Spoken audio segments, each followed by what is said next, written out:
सभी दोस्तों को नमस्कार। स्वागत करता हूं आपका अपने इस चैनल गॉड ऑनलाइन क्लासेस में। दोस्तों, जैसा कि हम जानते हैं कि सीटेट जुलाई 2023 के लिए नोटिफिकेशन जारी हो चुका है दोस्तों, और आप उसकी तैयारियों में लग चुके होंगे। सीटेट की तैयारियां आप लोग करने लग गए होंगे।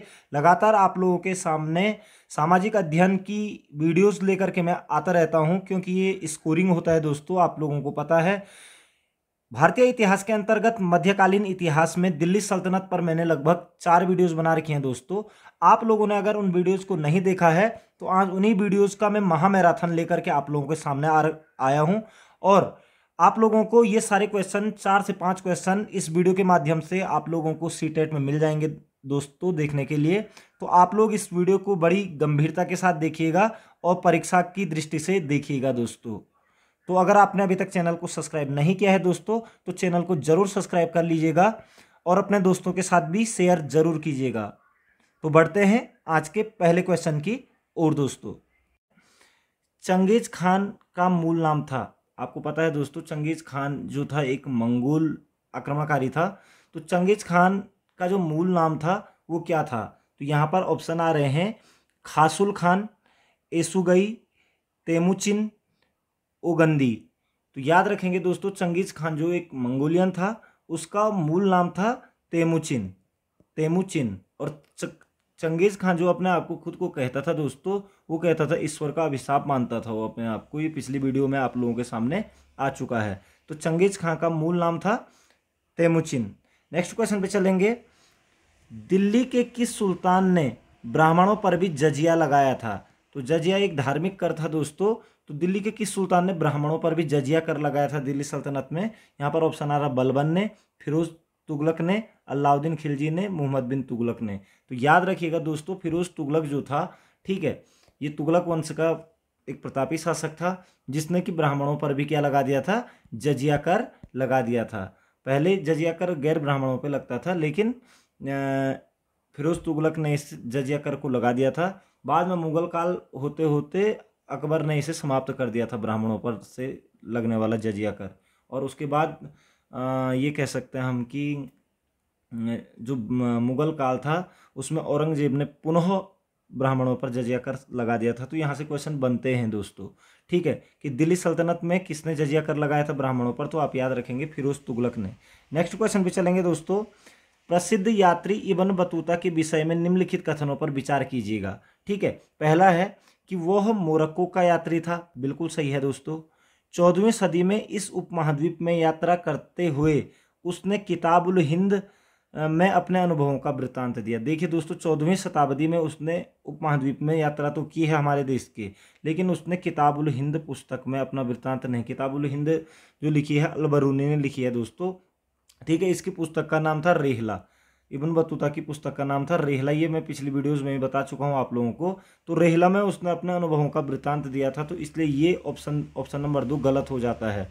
ठीक है। तीसरा है कि वह चीन में दिल्ली के सुल्तान के दूत के रूप में भेजा गया था। तो बिल्कुल सही है दोस्तों, ये चीन गया हो यहाँ से दिल्ली सुल्तान यानी कि मोहम्मद बिन तुगलक का दूत बन करके, क्योंकि मोहम्मद बिन तुगलक के टाइम पर ही इब्न बतूता भारत आया था। तो इनमें से कौन सा कथन सही है? तो आप सीधा सीधा कह सकते हैं कि एक तो पहला कथन सही है और एक तीसरा कथन सही है। तो ऑप्शन नंबर बी यहाँ पर दिख रहा है 1 और 3 दोस्तों। तो इस तरीके के क्वेश्चन आप लोगों के सामने आ जाते हैं, तो याद रखिएगा। तो इब्न बतूता मोरक्को का निवासी था, ठीक है, जो कि अफ्रीकन कंट्री है, ठीक है। और उसने रेहला पुस्तक लिखी थी, दिल्ली सल्तनत के बारे में उसने काफ़ी चर्चाएं की थी। मोहम्मद बिन तुगलक के टाइम पर वह भारत आया था दोस्तों। नेक्स्ट क्वेश्चन पे चलेंगे। रजिया बेगम को सत्ताच्युत करने में किसका हाथ था? यानी कि सत्ता से हटाने में किसका हाथ था? तो रजिया बेगम को। यहाँ पर ऑप्शन है तुर्कों का, अफगानों का, मंगोलों का या अरबों का। तो याद रखिएगा दोस्तों, जो रजिया बेगम के जो मतलब कुल परिवार के लोग थे, उन्होंने ही उनको क्या किया था? सत्ताच्युत करने में उनका हाथ था, ठीक है। और जो ये लोग थे ये तुर्क थे। तो रजिया बेगम को सत्ताच्युत करने में किसका हाथ था? तो आप कहेंगे तुर्कों का हाथ था दोस्तों, ठीक है। अपने भाइयों के ही द्वारा सत्ताच्युत करने का प्रयास किया गया था दोस्तों। रजिया सुल्तान की हत्या कर दी थी उसके भाइयों ने ही, ठीक है। नेक्स्ट क्वेश्चन पे चलेंगे। किस मुस्लिम शासक के सिक्कों पर देवी लक्ष्मी की आकृति बनी है? दोस्तों बहुत कॉमन क्वेश्चन और बहुत इंपॉर्टेंट क्वेश्चन है दोस्तों, ठीक है, कि किस मुस्लिम शासक के सिक्कों पर कलमे भी खुदे हुए थे और एक तरफ लक्ष्मी की आकृति भी बनी हुई थी। तो यहाँ पर ऑप्शन है मोहम्मद गौरी, अलाउद्दीन खिलजी, अकबर या इनमें से कोई नहीं। तो याद रखेंगे दोस्तों मोहम्मद गौरी। मोहम्मद गौरी जो था उसके सिक्कों पर देवी माँ लक्ष्मी की आकृति बनी थी और एक तरफ कलमे खुदवाए गए थे दोस्तों। ठीक है, तो नेक्स्ट क्वेश्चन पे चलते हैं। किसने भूमि नापने का पैमाना गंज ए सिकंदरी का प्रचलन किया? तो गंज ए सिकंदरी यानी कि गज ए सिकंदरी या फिर गंज ए सिकंदरी भूमि नापने का पैमाना प्रचलन किया किसने किया था? तो यहाँ पर ऑप्शन है सिकंदर लोदी, सिकंदर शाहसूर, सिकंदर महान या इनमें से कोई नहीं। तो कंफ्यूज होने वाली कोई दिक्कत नहीं है दोस्तों। दिल्ली सल्तनत के अंतर्गत लोदी वंश के अंतर्गत सिकंदर लोदी ने एक भूमि मापने का पैमाना बनाया था जिसे गंज ए सिकंदरी कहा जाता है दोस्तों। ठीक है, तो याद रखेंगे सिकंदर लोदी जिसने कि 1504 ईस्वी में आगरा नगर की स्थापना भी की थी दोस्तों। ठीक है, इस पर मैं चर्चा कर चुका हूं। तो गंज ए सिकंदरी का प्रचलन किसने किया था? तो सिकंदर लोदी ने। और गंज ए सिकंदरी क्या था? एक भूमि मापने का पैमाना था दोस्तों। ठीक है, नेक्स्ट क्वेश्चन पे चलेंगे। किस सुल्तान ने हासिल ए सर्व हक ए सर्व, ये है सिंचाई कर था ये, तो हासिल ए सर्व और हक ए सर्व नामक एक नया कर लगाया था दोस्तों। तो हासिल ए सर्व और हक ए सर्व यानी कि जो सिंचाई कर लगाया था वो किसने लगाया था? तो दोस्तों आपको पिछली वीडियो में बताया गया था कि सिंचाई जो कर था, ठीक है, ये सिंचाई के लिए नहरों का सबसे ज़्यादा निर्माण किया था फिरोज शाह तुगलक ने।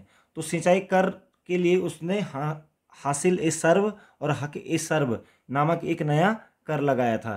तो फिरोज शाह तुगलक को आप याद रख लेंगे दोस्तों। ठीक है, सबसे ज़्यादा दिल्ली सल्तनत में सबसे ज़्यादा नहरों का जाल बिछाने वाला शासक यही था, फिरोज तुगलक। ठीक है, तो ये हम क्लियर याद रख लेंगे दोस्तों। नेक्स्ट क्वेश्चन पे चलेंगे। किस सुल्तान ने अपनी आत्मकथा फतुहात ए फिरोज शाह लिखी? तो फतुहात ए फिरोज शाही किसने लिखी? तो किस सुल्तान ने लिखी?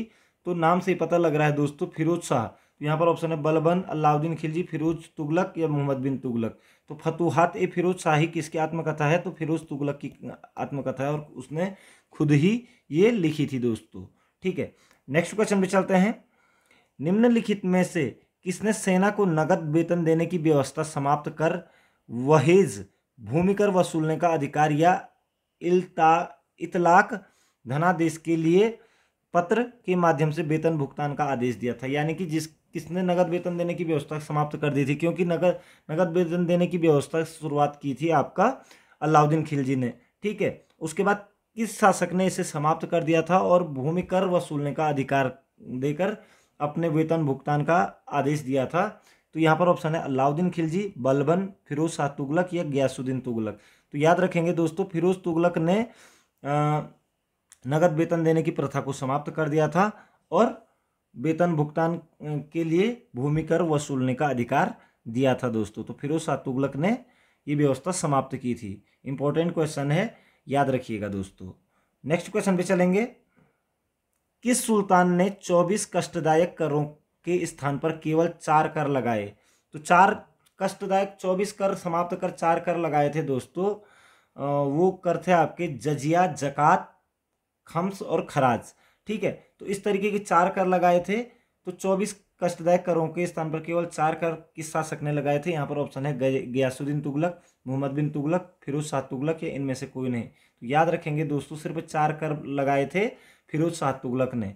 ठीक है, खराज, खम्स, जजिया और जकात। खराज, खम्स, जजिया और जकात, इस तरीके से आप याद रखेंगे। ये 4 कर रहने दिए उसने, बाकी 24 कर उसने हटा दिए दोस्तों। ठीक है, तो फिरोज शाह तुगलक इन 4 करों के लिए भी जाने जाते हैं दोस्तों। नेक्स्ट क्वेश्चन पे चलते हैं। राजशेखर एवं जिन प्रभा सूरी जैसे विद्वानों को किस सुल्तान के राज्य के संरक्षण दिया?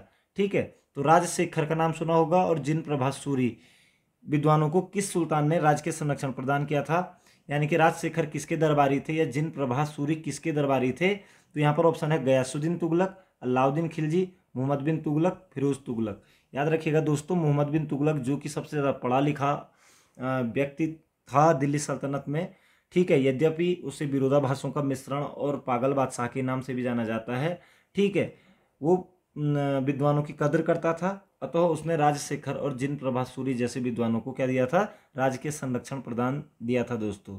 तो राजशेखर किसके दरबारी थे, मोहम्मद बिन तुगलक के। जिन प्रभासूरी किसके दरबारी थे, तो आप कहेंगे मोहम्मद बिन तुगलक के दोस्तों। तो इसे अपने माइंड में बैठा लेंगे आप दोस्तों।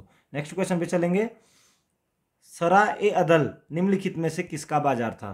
तो सराय अदल निम्नलिखित में से किसका बाजार था। यहाँ पर ऑप्शन है गल्ला का, वस्त्र एवं अन्य वस्तुओं का बाजार, दासों घोड़ों एवं मवेशियों का बाजार, छोटी छोटी वस्तुओं का बाजार। तो दरा-ए अदल ये दिल्ली सल्तनत में एक बाजार हुआ करता था अलाउद्दीन खिलजी के टाइम पे, सराय अदल। तो ये बाजार था जो दोस्तों वो था आपका वस्त्र एवं अन्य वस्तुओं का, वस्त्र एवं अन्य वस्तुओं का बाजार था सराय अदल दोस्तों। तो ये चीज़ आप लोग याद रखेंगे दोस्तों। गजनी का वह प्रथम शासक कौन था जो खलीफाओं से सुल्तान की उपाधि धारण कर सुल्तान कहलाने वाला प्रथम शासक बना। तो खलीफाओं से सुल्तान की उपाधि धारण करने वाला, सुल्तान कहलाने वाला प्रथम शासक कौन था, गजनी का शासक। तो यहाँ पर ऑप्शन है सुबुक्तगीन, महमूद गजनवी, मोहम्मद गौरी या अल्पतगीन। तो याद रखेंगे दोस्तों, गजनी का वो शासक था जिसने सुल्तान की उपाधि खलीफाओं से प्राप्त की थी, तो वो था आपका महमूद गजनवी दोस्तों। बहुत बार पूछा जाता है, इंपॉर्टेंट क्वेश्चन है दोस्तों, अपने माइंड में रख लेंगे दोस्तों। ठीक है, नेक्स्ट क्वेश्चन पे बढ़ेंगे। महमूद गजनवी के सभी आक्रमणों 1000 ईस्वी से 1027 ईस्वी के बीच में सर्वाधिक महत्वपूर्ण आक्रमण कौन सा था। तो जो महमूद गजनवी ने लगभग 17 बार आक्रमण किए भारत में, उनमें से सबसे ज़्यादा महत्वपूर्ण आक्रमण कौन सा था दोस्तों। तो यहाँ पर है ऑप्शन मुल्तान भटिंडा पर आक्रमण जो 1004 में किया था, नारायणपुर पर आक्रमण जो 1002 में किया था, सोमनाथ मंदिर पर आक्रमण जो 1025 में किया था लगभग 26 तक, और कालिंजर पर आक्रमण 1019 से 23 के बीच में हुआ था।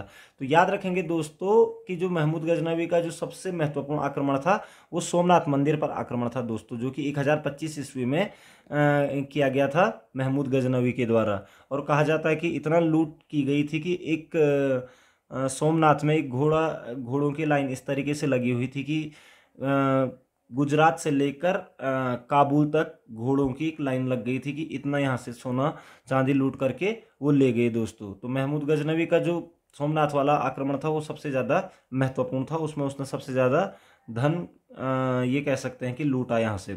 नेक्स्ट क्वेश्चन पे चलेंगे। महमूद गजनवी के भारत पर आक्रमण का उद्देश्य क्या था। तो महमूद गजनवी के भारत पर आक्रमण का उद्देश्य क्या रहा दोस्तों।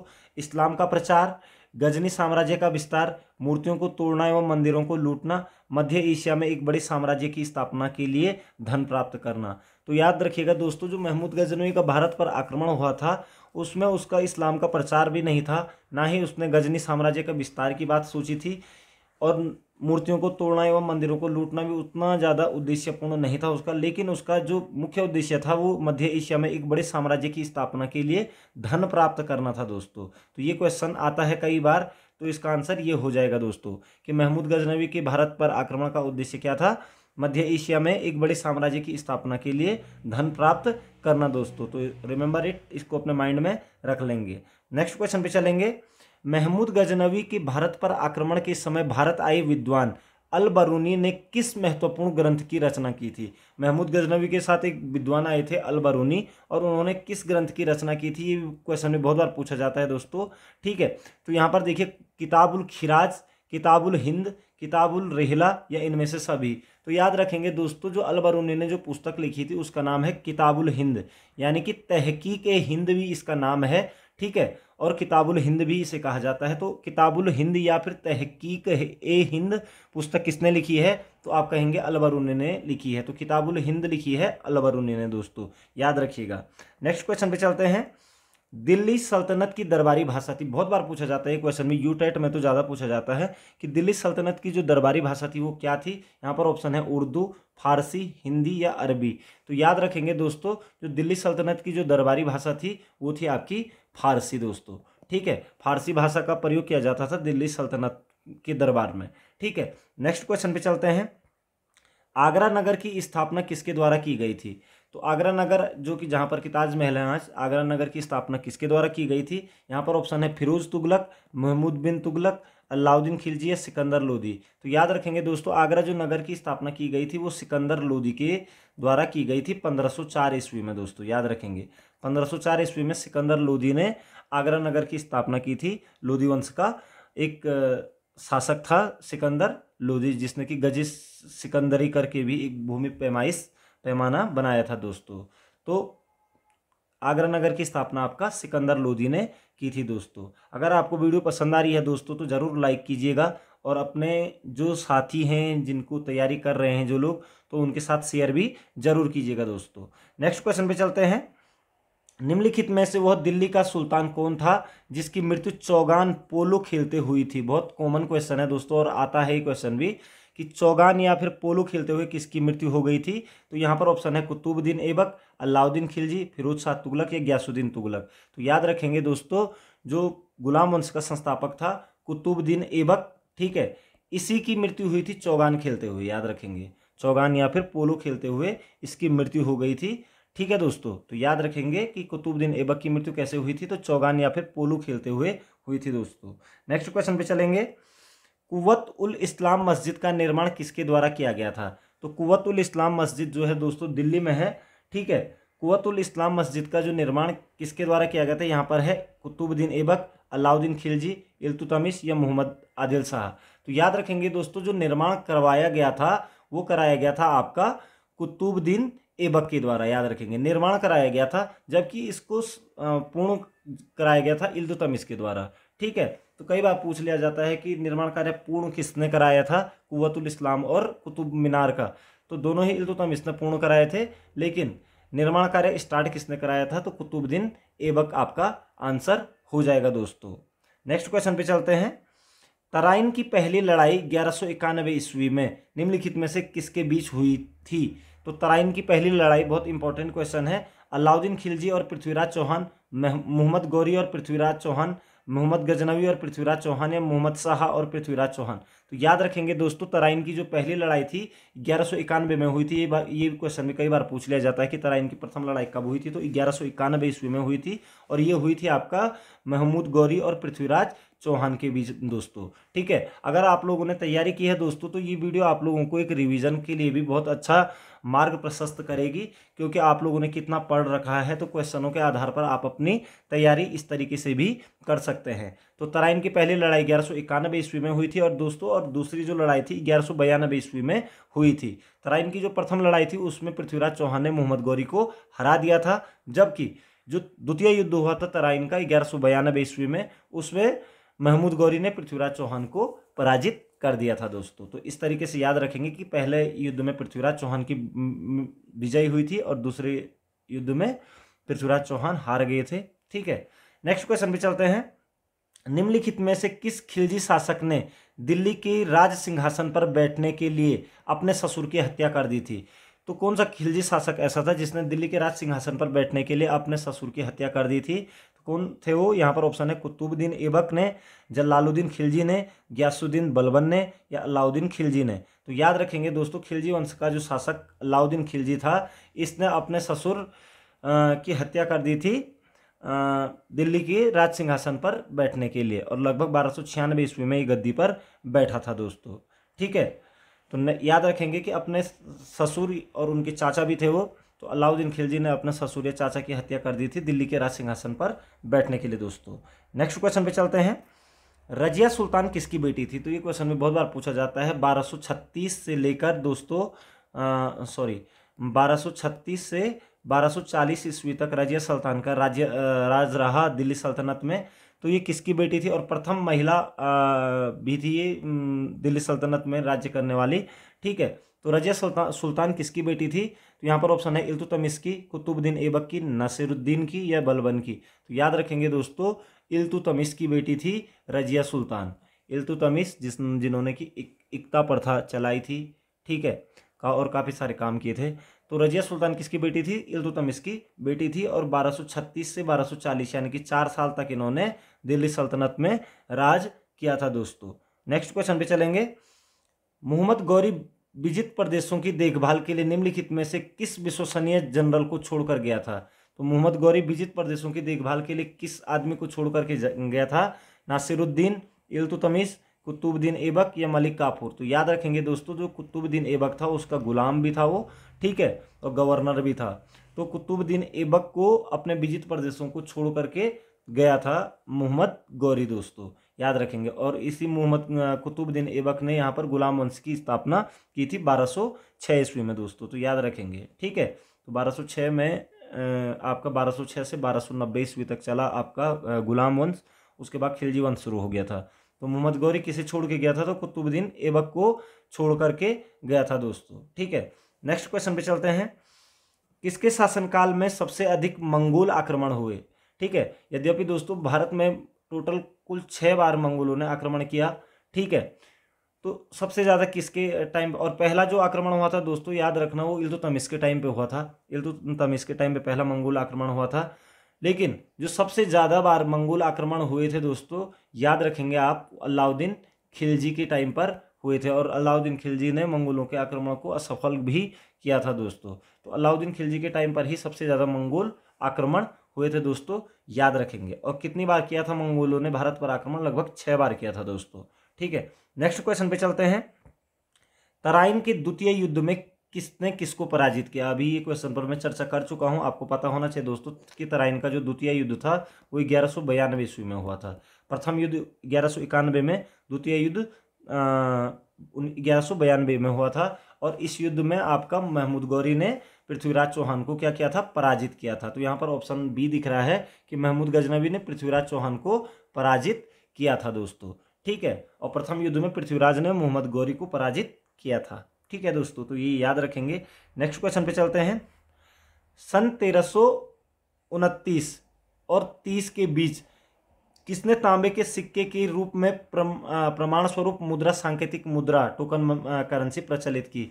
यानी कि सांकेतिक मुद्रा को सबसे पहले किसने चलाया था? दिल्ली सल्तनत के अंतर्गत, ठीक है, लगभग 1329-30 में। अगर आपने दिल्ली सल्तनत पढ़ी होगी तो आपको एकदम से माइंड में आ जाएगा दोस्तों।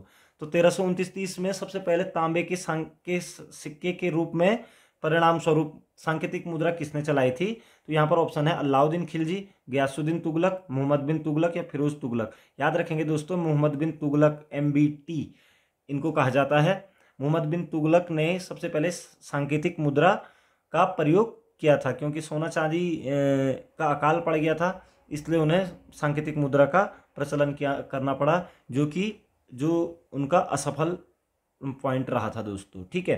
तो सांकेतिक मुद्रा मोहम्मद बिन तुगलक के द्वारा चलाई गई थी दोस्तों, ठीक है। नेक्स्ट क्वेश्चन पे चलते हैं। दिल्ली के किस सुल्तान को इतिहासकारों ने विरोधों का मिश्रण बताया है? तो दिल्ली के किस सुल्तान को विरोधों का मिश्रण बताया है? यहाँ पर ऑप्शन है बलबन, अलाउद्दीन खिलजी, मोहम्मद बिन तुगलक या इब्राहिम लोदी। तो बहुत बार पूछा जाता है दोस्तों। तो मोहम्मद बिन तुगलक को विरोधों का मिश्रण या फिर पागल बादशाह के नाम से या सन की बादशाह के नाम से भी जाना जाता है। साथ ही साथ जब इनकी मृत्यु हुई थी तो बर्नी ने कहा था दोस्तों कि प्रजा को राजा से और राजा को प्रजा से मुक्ति मिल गई है। सम्राट की मृत्यु होने पर प्रजा को राजा और राजा को प्रजा से मुक्ति मिल गई है, क्योंकि मोहम्मद बिन तुगलक ने जितने भी फरमान जारी किए होंगे दोस्तों वो सारे क्या हुए? असफल रहे, इसलिए उनको विरोधों का मिश्रण कहा जाता है। क्योंकि उन्होंने अपने जैसे दिल्ली से दौलताबाद राजधानी चेंज करना, सांकेतिक मुद्रा का प्रयोग करना, और ये कह सकते हैं कि दोआब वाले क्षेत्र में उस समय कर वृद्धि करना जब अकाल पड़ गया था, तो इसलिए विरोधों का मिश्रण कहा जाता है मोहम्मद बिन तुगलक को। अगर आप इसकी कहानी पढ़ोगे तो आपको बहुत ज़्यादा इंटरेस्ट आएगा। तो विरोधों का मिश्रण मोहम्मद बिन तुगलक को कहा जाता है दिल्ली सल्तनत के अंतर्गत। नेक्स्ट क्वेश्चन पे चलेंगे। लोदी वंश का अंतिम शासक कौन था? तो लोदी वंश का अंतिम शासक कौन था? यहाँ पर ऑप्शन है बहलोल लोदी, इब्राहिम लोदी, दौलत खान लोदी या सिकंदर लोदी। तो याद रखेंगे दोस्तों, इब्राहिम लोदी जो कि लोदी वंश का अंतिम शासक था, ठीक है, जो कि इसके बाद लोदी वंश जब खत्म होता है तो मुगल भारत में आ जाते हैं, ठीक है। तो जो बाबर होता है, बाबर इब्राहिम लोदी को पानीपत के युद्ध में 1526 ईस्वी में जो होता है उस युद्ध में पराजित करते हैं और यहाँ पर मुगल वंश की स्थापना हो जाती है। तो हम कह सकते हैं कि लोदी वंश का जो अंतिम शासक था वो था इब्राहिम लोदी दोस्तों, याद रखेंगे, ठीक है। नेक्स्ट क्वेश्चन पे चलेंगे। इनाम भूमि किसे दिया जाता था? दिल्ली सल्तनत में इनाम भूमि किसे दिया जाता था? यहाँ पर ऑप्शन है विद्वान और धार्मिक व्यक्ति, मनसबदार, पैतृक राजस्व संग्राहक या कुलीन को। तो याद रखना दोस्तों, इनाम जो भूमि दी जाती थी वो दी जाती थी जो मुस्लिम विद्वान और जो धार्मिक टाइप के व्यक्ति होते थे उनको ही दिया जाता था। तो विद्वान एवं धार्मिक व्यक्ति को इनाम भूमि दी जाती थी दोस्तों। ठीक है, तो इनाम भूमि विद्वान और धार्मिक व्यक्तियों को दिया जाता था दिल्ली सल्तनत के अंतर्गत। इंपॉर्टेंट क्वेश्चन है दोस्तों, ठीक है, याद रखेंगे आप लोग। नेक्स्ट क्वेश्चन पे चलेंगे। उत्तरी भारत की प्रथम मुस्लिम महिला शासक, दिल्ली पर राज करने वाली प्रथम महिला शासक कौन थी? तो इसके बारे में मैं चर्चा कर चुका हूं दोस्तों, रजिया सुल्तान, 1236 ईस्वी से 40 तक दोस्तों, याद रखेंगे। ठीक है, नेक्स्ट क्वेश्चन पे चलते हैं। दिल्ली के प्रथम सुल्तान कौन थे जिन्होंने दक्षिण भारत को पराजित करने का प्रयास किया था? तो दक्षिण भारत को पराजित करने का जिन्होंने प्रयास किया था, दिल्ली के वो शासक कौन थे? तो यहाँ पर ऑप्शन है कुतुबुद्दीन ऐबक, नसीरुद्दीन खुसरो शाह, अलाउद्दीन खिलजी, जलालुद्दीन फिरोज। तो अलाउद्दीन खिलजी ने लगभग 1304 ईस्वी में दक्षिण भारत पर आक्रमण किया था और लगभग तेलंगाना में पर आक्रमण किया था दोस्तों, यहाँ पर उन्होंने सबसे पहले। ठीक है, तो अलाउद्दीन खिलजी, याद रखेंगे दोस्तों। ठीक है, तो दक्षिण भारत पर पराजित करने का जो प्रयास किया गया था वो अलाउद्दीन खिलजी के द्वारा किया गया था दोस्तों। ठीक है, नेक्स्ट क्वेश्चन पे चलते हैं। यात्री इब्न बतूता कहाँ से आया था? तो यात्री इब्न बतूता आपको पता होना चाहिए दोस्तों, ये दिल्ली सल्तनत में तुगलक वंश में मोहम्मद बिन तुगलक के टाइम पर भारत आया था दोस्तों। ठीक है, तो ये किस देश से आया था?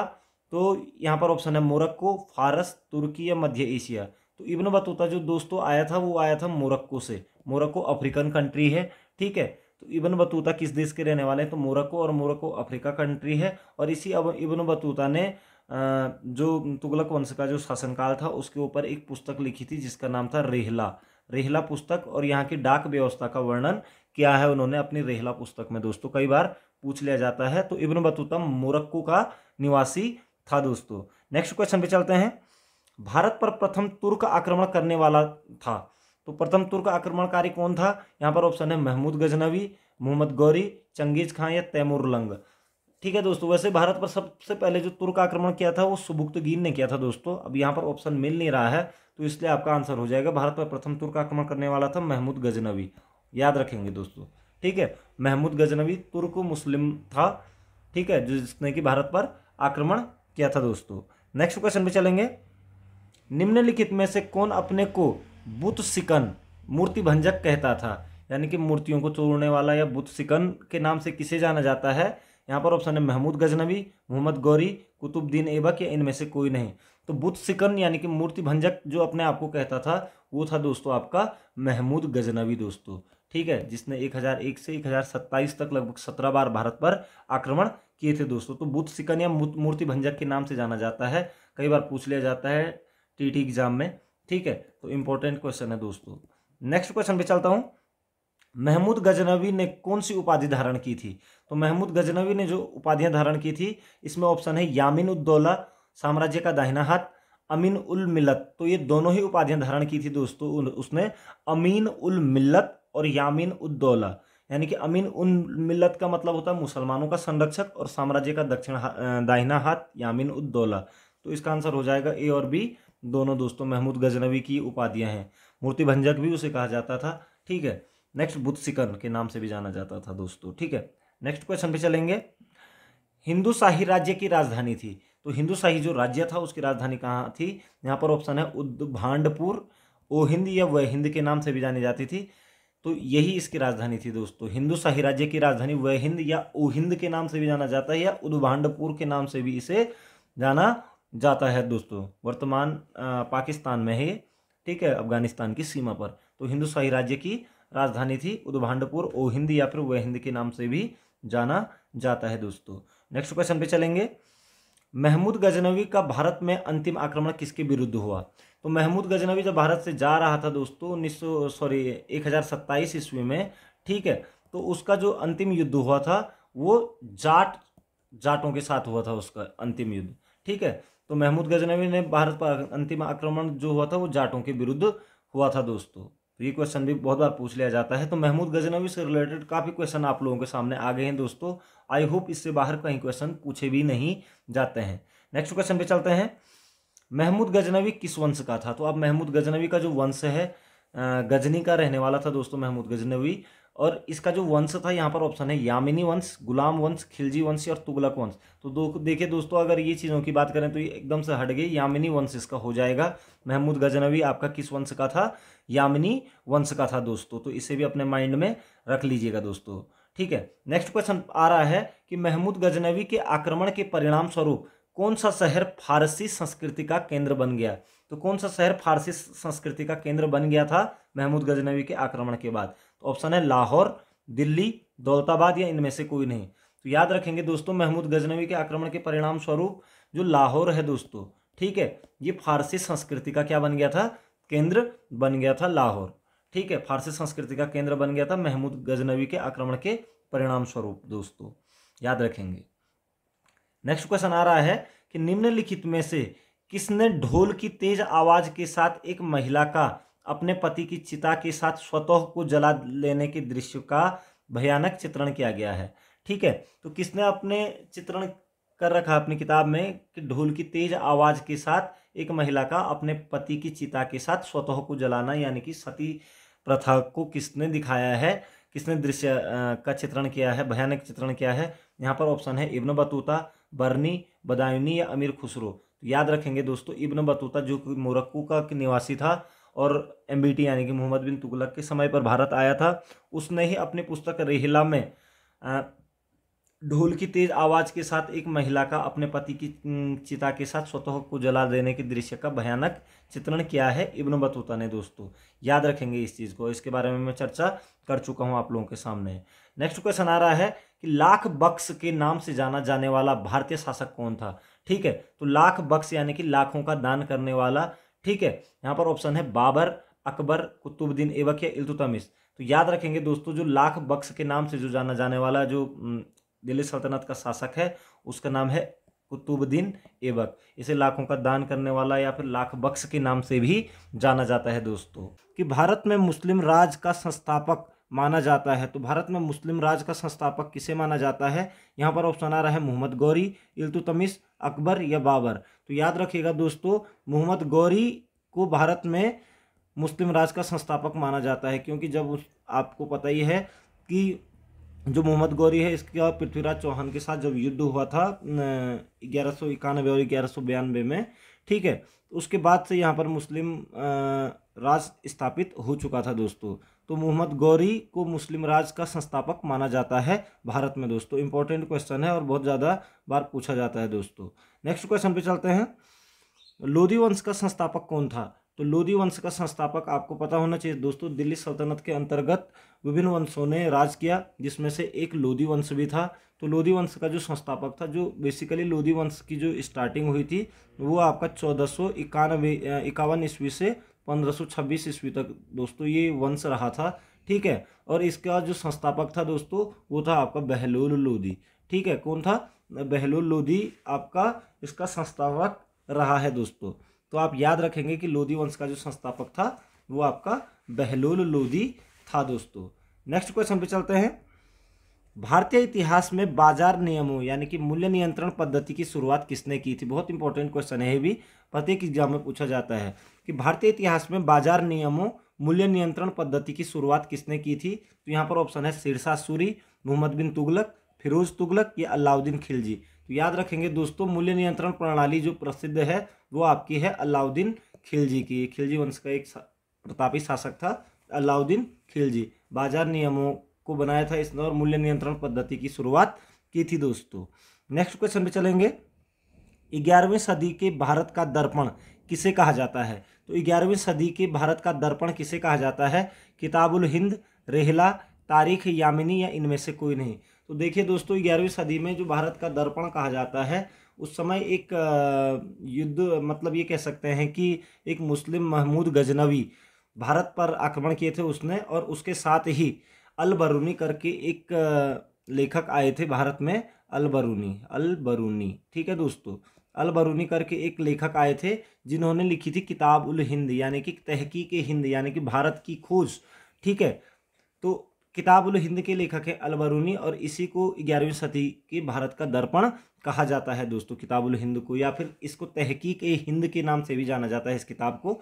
ठीक है, तो भारत के दर्पण के नाम से जाना जाता है दोस्तों। नेक्स्ट क्वेश्चन पे चलेंगे। वह हिंद का युद्ध 1008-9 में निम्नलिखित में से किसके बीच लड़ा गया? तो वह हिंद का जो युद्ध था दोस्तों 1008-9 में, अगर आपको पिछले वीडियो का कुछ याद होगा दोस्तों, तो मैंने आपसे बताया था कि 1001 से 1027 तक 25 बार महमूद गजनवी ने भारत पर आक्रमण किया। तो 1008 से 1009 के बीच में जो वह हिंद का युद्ध था वो महमूद गजनवी के साथ हुआ था दोस्तों। ठीक है, महमूद गजनवी और आपका यहाँ पर आनंदपाल, इसका ऑप्शन है महमूद गजनवी और आनंदपाल के साथ ये युद्ध हुआ था। ठीक है, के बीच में हुआ था ये युद्ध, महमूद गजनवी और आनंदपाल के बीच में हुआ था वह हिंद का युद्ध दोस्तों। तो इसे अपने माइंड में रख लीजिएगा, एग्जाम में पूछा जाने वाला प्रश्न है दोस्तों। नेक्स्ट क्वेश्चन पे चलते हैं। दिल्ली सल्तनत का वह प्रथम सुल्तान कौन था जिसने स्थायी यानी कि परमानेंट सेना रखी? तो स्थायी यानी कि परमानेंट सेना किसने रखनी शुरू की थी? ऑप्शन है इल्तुतमिश, बलबन, अलाउद्दीन खिलजी या महमूद बिन तुगलक। तो याद रखेंगे दोस्तों, स्थायी सेना जो रखने का जो रिवाज प्रारंभ किया था वो अलाउद्दीन खिलजी ने किया था दोस्तों। अलाउद्दीन खिलजी ने स्थायी सेना रखने का रिवाज यानी कि स्थायी सेना रखने का प्रचलन किया था दोस्तों। ठीक है, तो याद रखेंगे। नेक्स्ट क्वेश्चन पे चलेंगे। निम्न में से कौन गुलरुखी के उपनाम से कविताएं लिखा करता था? तो गुलरुखी किसका उपनाम था यानी कि, ठीक है, यहाँ पर ऑप्शन है इब्न बतूता, जियाउद्दीन बर्नी, शम्स ए सिराज अफीफ या सिकंदर लोदी। ठीक है, तो दोस्तों याद रखेंगे गुलरुखी के उपनाम से जाना जाता था सिकंदर लोदी, और गुलरुखी के नाम से ही क्या लिखता था वो, अपनी कविताएं लिखा करता था। कवि था सिकंदर लोदी और गुलरुखी के नाम से भी कविताएं लिखता था दोस्तों। ठीक है, तो याद रखेंगे लोदी वंश का था ये। ठीक है, और इसी ने सिकंदर लोदी ने ही आगरा शहर का निर्माण भी कराया था 1504 ईस्वी में। ठीक है, ये बात मैं आपको पिछली वीडियो में बता चुका हूँ। नेक्स्ट क्वेश्चन पे चलेंगे। दिल्ली पर शासन करने वाले निम्न वंशों का सही क्रम क्या है? तो दिल्ली पर शासन करने वाले निम्न वंशों का क्रम क्या है? यहाँ पर ऑप्शन है गुलाम वंश, खिलजी वंश, लोदी वंश, सैयद वंश और तुगलक वंश। आपको पता होना चाहिए दोस्तों कि जो दिल्ली में जो शासन करने वाले जो दिल्ली सल्तनत के जो वंश थे वो इस तरीके से हम याद कर सकते हैं। सबसे पहले था आपका गुलाम वंश। ठीक है दोस्तों, गुलाम वंश। उसके बाद आपका आया खिलजी वंश, खिलजी वंश। ठीक है, उसके बाद आपका तुगलक वंश आया दोस्तों। ठीक है, और उसके बाद आपका क्या आया, सैयद वंश, और उसके बाद आपका आया सैयद वंश हो गया, और उसके बाद लास्ट में आया आपका लोदी वंश। तो ये वंश थे दिल्ली सल्तनत के। ठीक है, गुलाम वंश, खिलजी वंश, तुगलक वंश, सैयद वंश और लोदी वंश दोस्तों। ठीक है, तो इनका क्रम हम लगा सकते हैं यहाँ पर। सबसे पहले गुलाम वंश 1 नंबर पे, उसके बाद खिलजी वंश आपका 2 नंबर पे। ठीक है, लोदी वंश आपका सबसे लास्ट में 5 नंबर पे, और उसके बाद सैयद वंश 4 नंबर पे, और आपका तुगलक वंश 3 नंबर पे। यानी कि 1 2 3 4 5। ठीक है, इस तरीके से आप लोग कर सकते हैं। और यहाँ पर ये आगे पीछे हो गया है तो आप 5 को ऊपर ले आएंगे। ठीक है, तो ये मैच आप खुद कर लीजिएगा। तो इस तरीके से आप याद रखेंगे कि गुलाम वंश, खिलजी वंश, तुगलक वंश, सैयद वंश, लोदी वंश। इसको याद करने की शॉर्ट ट्रिक भी है दोस्तों, गुड़ खा तसले में। गुड़ का मतलब हो गया गुलाम वंश, खा का मतलब हो गया खिलजी वंश, तसले का मतलब तो का मतलब हो गया तुगलक वंश, सौ का मतलब हो गया सैयद वंश, तसले। ठीक है, और एल का लो का मतलब लोदी वंश। ठीक है, और उसके बाद लास्ट में लोदी वंश खत्म होगा तो आपका मुगल वंश शुरू हो जाता है। ठीक है, तो गुड़ खा तसले में इस तरीके से हम याद कर सकते हैं, और इनका ये इस तरीके का क्रम है दोस्तों। ठीक है, नेक्स्ट क्वेश्चन पे चलेंगे दोस्तों। अलाई दरवाजा निम्न में से किसका मुख्य द्वार है? ठीक है, अलाई दरवाजा का जो निर्माण कराया गया था दोस्तों वो 1311 ईस्वी में कराया गया था अलाउद्दीन खिलजी के द्वारा। अलाउद्दीन खिलजी के द्वारा दोस्तों याद रखेंगे, अलाउद्दीन खिलजी के द्वारा कराया गया था अलाई दरवाजा का निर्माण। अभी कहा जा रहा है कि किसका मुख्य द्वार है, तो यहाँ पर है जमात खान मस्जिद, सीरी मस्जिद, कुतुब मीनार या इनमें से कोई नहीं। तो याद रखना दोस्तों, जो अलाई दरवाजा है वो कुतुब मीनार का मुख्य द्वार। ठीक है, मुख्य द्वार यानी कि कुतुब मीनार का मुख्य द्वार किसे कहा जाता है, तो अलाई दरवाजे को कहा जाता है। कुतुब मीनार का निर्माण किसने कराया था, तो कुतुबुद्दीन ऐबक ने कराया था। कुतुब मीनार का निर्माण पूर्ण किसने कराया था? तो इल्तुतमिश ने कराया था। और कुतुब मीनार का जो मुख्य द्वार है अलाई दरवाज़ा, वो किसने बनाया था? तो अलाउद्दीन खिलजी ने बनाया था। और कब बनाया था? 1311 ईस्वी में बनाया था दोस्तों। तो यहाँ पर से अगर क्वेश्चन बनता है आपके सामने तो आप लोगों को दिक्कत नहीं आने वाली है दोस्तों। नेक्स्ट क्वेश्चन पे चलते हैं। मोहम्मद गौरी किस वंश का था? पिछली वीडियो में हमने देखा था महमूद गजनवी किस वंश का था, तो वो दोस्तों आपको पता है यामिनी वंश का था। ठीक है, अब यहाँ पर पूछा जा रहा है मोहम्मद गौरी जो कि भारत में मुस्लिम शासक स्थापित करने वाला प्रथम शासक भी माना जाता है। तो मोहम्मद गौरी किस वंश का था? तो यहाँ पर ऑप्शन है यामिनी वंश, संसवनी वंश, गुलाम वंश या खिलजी वंश। तो याद रखिएगा दोस्तों, मोहम्मद गौरी जो वंश का था वो था संसवनी वंश का। ठीक है, मोहम्मद गौरी संसवनी वंश का था। बाकी महमूद गजनवी आपका यामिनी वंश का था। बाकी आपको गुलाम और खिलजी वंश के बारे में पता ही है। ठीक है, नेक्स्ट क्वेश्चन पे चलेंगे। मोहम्मद गौरी को किस अन्य नाम से भी जाना जाता है? तो मोहम्मद गौरी को किस अन्य नाम से भी जाना जाता है? शहाबुद्दीन, मुइनुद्दीन, मोहम्मद बिन साम या इनमें से सभी। तो दोस्तों ये सभी नामों से जाना जाता है मोहम्मद गौरी को। शहाबुद्दीन, मुइनुद्दीन और मोहम्मद बिन साम, ये सभी नाम किसके हैं? मोहम्मद गौरी के हैं दोस्तों। ठीक है, तो इनमें से सभी इसका आंसर हो जाएगा। नेक्स्ट क्वेश्चन पे चलते हैं। मोहम्मद गौरी ने 1175 ईस्वी में भारत पर पहला आक्रमण किया, किस राज्य के खिलाफ किया है? ठीक है, तो 1175 ईस्वी में भारत पर पहला आक्रमण किया था मोहम्मद गौरी ने दोस्तों। ठीक है, वो किस राज्य के खिलाफ किया था उसने? तो यहाँ पर है मुल्तान करमाथी शासक के खिलाफ, अहिंदुलवाड़ा सोलंकी शासक, पंजाब गजनवी शासक या इनमें से कोई नहीं। तो याद रखेंगे दोस्तों, जो मोहम्मद गौरी ने 1175 में भारत पर पहला आक्रमण किया था वो किया था आपका मुल्तान किरमाथी शासक के खिलाफ किया था और ये जीत गया था इस युद्ध को। ठीक है, उसके बाद 78 में फिर से किया था इसने, वो युद्ध हार गया था। तो मुल्तान के खिलाफ सबसे पहले मुल्तान राज्य के खिलाफ सबसे पहला आक्रमण था 1175 में मोहम्मद गौरी का। ठीक है दोस्तों, याद रखेंगे। नेक्स्ट क्वेश्चन पे चलते हैं। मोहम्मद गौरी एवं कन्नौज के राजा जयचंद के मध्य 1194 ईस्वी में हुआ युद्ध किस नाम से प्रसिद्ध है? ठीक है, 1191 और 1192 में तराइन के युद्ध हुए हैं दोस्तों पृथ्वीराज चौहान और मोहम्मद गौरी के बीच में। ठीक है, जिसमें कि प्रथम युद्ध में पृथ्वीराज चौहान की विजय होती है और द्वितीय युद्ध में पृथ्वीराज चौहान पराजित हो जाते हैं। उसके बाद 1194 में दोस्तों मोहम्मद गौरी का युद्ध होता है जयचंद के साथ। ठीक है, और वो युद्ध कहलाता है चंदावर के युद्ध के नाम से। 1194 ईस्वी में चंदावर के युद्ध के नाम से जाना जाता है। ठीक है, तो याद रखेंगे आप, मोहम्मद गौरी और कन्नौज के राजा जयचंद के मध्य 1194 में जो युद्ध हुआ था उसको चंदावर का युद्ध कहा जाता है दोस्तों। नेक्स्ट क्वेश्चन पे चलेंगे। मोहम्मद गौरी का अंतिम आक्रमण किसके विरुद्ध हुआ? तो मोहम्मद गौरी का जो अंतिम आक्रमण था वो किसके विरुद्ध हुआ? यहाँ पर ऑप्शन है करमाथी, गजनवी, सोलंकी या पंजाब के खोखर। तो याद रखना दोस्तों 1206 ईस्वी में, ठीक है 1205 ईस्वी की बात है लगभग, पंजाब के खोखरों के साथ इसका अंतिम युद्ध हुआ था मोहम्मद गौरी का। ठीक है, मोहम्मद गौरी का अंतिम आक्रमण जो था वो पंजाब के खोखर जाति के लोग थे उनके खिलाफ हुआ था और उसमें भी उसे विजय प्राप्त हो गई थी दोस्तों 1205 ईस्वी में। नेक्स्ट क्वेश्चन पे चलेंगे। तराइन का द्वितीय युद्ध ऐसा निर्णायक युद्ध समझा जाना चाहिए जिसने भारत पर मुसलमानों की आधारभूत सफलता निश्चित कर दिया, बाद में होने वाले आक्रमण इसके परिणाम मात्र थे, यह किसका कथन है? ठीक है, तो तराइन का जो द्वितीय युद्ध यानी कि जिसमें मोहम्मद गौरी जीत गया था पृथ्वीराज चौहान से और जयचंद की कुटिलताओं के कारण पृथ्वीराज चौहान युद्ध हार गया था क्योंकि जयचंद ने मोहम्मद गौरी का साथ दिया था। ठीक है दोस्तों, तो तराइन का द्वितीय युद्ध ऐसा निर्णायक युद्ध समझा जाना चाहिए जिसने भारत पर मुसलमानों की आधारभूत सफलता निश्चित कर दी, बाद में होने वाले आक्रमण इसके परिणाम मात्र थे, यह किसका कथन है? तो यहाँ पर ऑप्शन है B.A. स्मिथ, लेनपुल, ईश्वरी प्रसाद या अल्बेनी। तो ये सीटेट में पूछा जाता है कई बार। तो B.A. स्मिथ बहुत बड़े इतिहासकार हैं दोस्तों। ठीक है, B.A. स्मिथ का कथन था ये कि तराइन का द्वितीय युद्ध ऐसा निर्णायक युद्ध समझा जाना चाहिए जिसने भारत पर मुसलमानों की आधारभूत सफलता निश्चित कर दी थी दोस्तों। नेक्स्ट क्वेश्चन पे चलते हैं।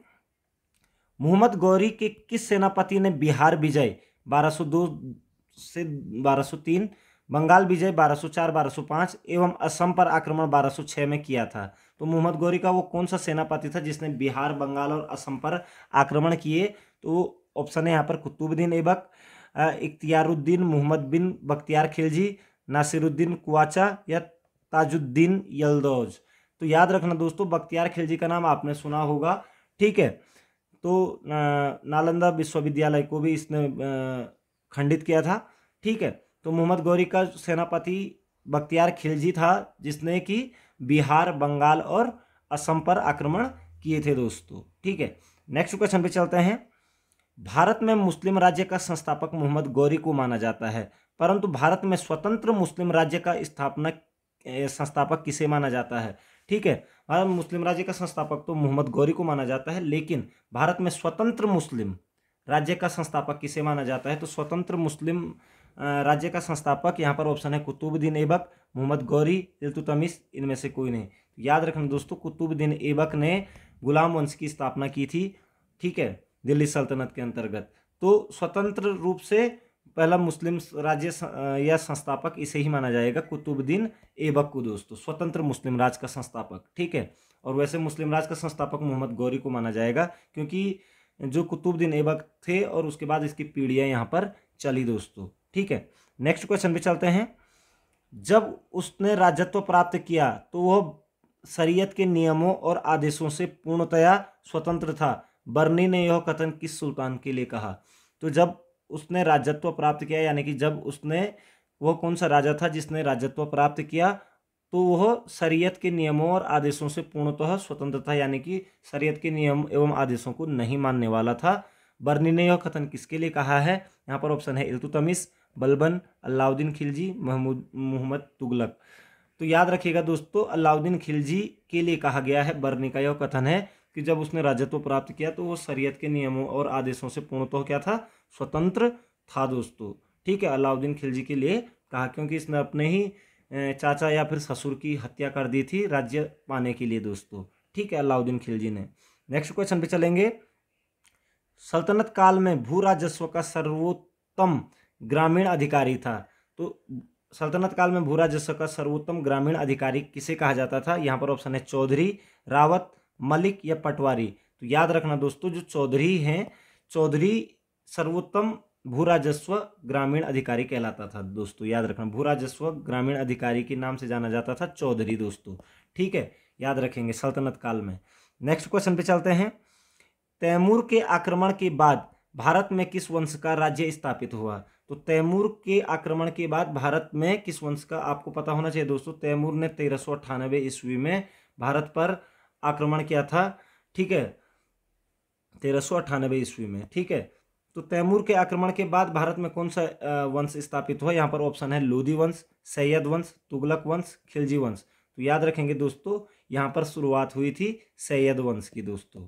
लगभग आपका 1414 से ये वंश चला और 1451 तक ये वंश चला है दोस्तों। तो याद रखेंगे, ठीक है। सैयद तैमूर के आक्रमण के बाद भारत में सैयद वंश स्थापित हुआ है दोस्तों। नेक्स्ट क्वेश्चन पे चलेंगे। निम्नलिखित में से किस सुल्तान के दरबार में सबसे अधिक गुलाम थे?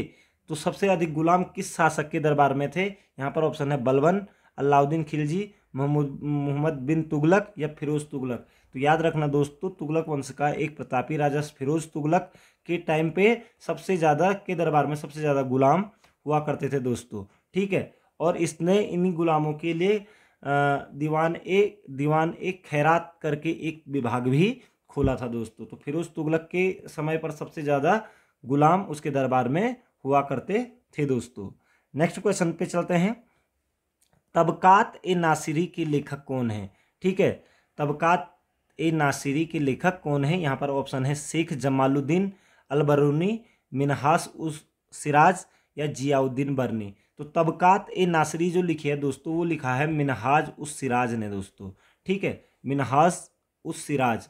तो तबकात ए नासिरी के लेखक हैं और इसी पुस्तक में उन्होंने लिखा है, मिनहास उस सिराज ने रजिया सुल्तान के बारे में लिखा था कि उसका स्त्री होना ही उसके पतन का मुख्य कारण था। तो मिनहास उस सिराज ने तबकात ए नासिरी पुस्तक भी लिखी है और रजिया के ऊपर बोला है उन्होंने कि उसका स्त्री होना ही उसके संपन्न होने का कारण था, यानी कि उसके पतन होने का कारण था दोस्तों। तो याद रखेंगे, तबकात नासिरी मिनहास उस सिराज ने लिखी है। नेक्स्ट क्वेश्चन पे चलते हैं।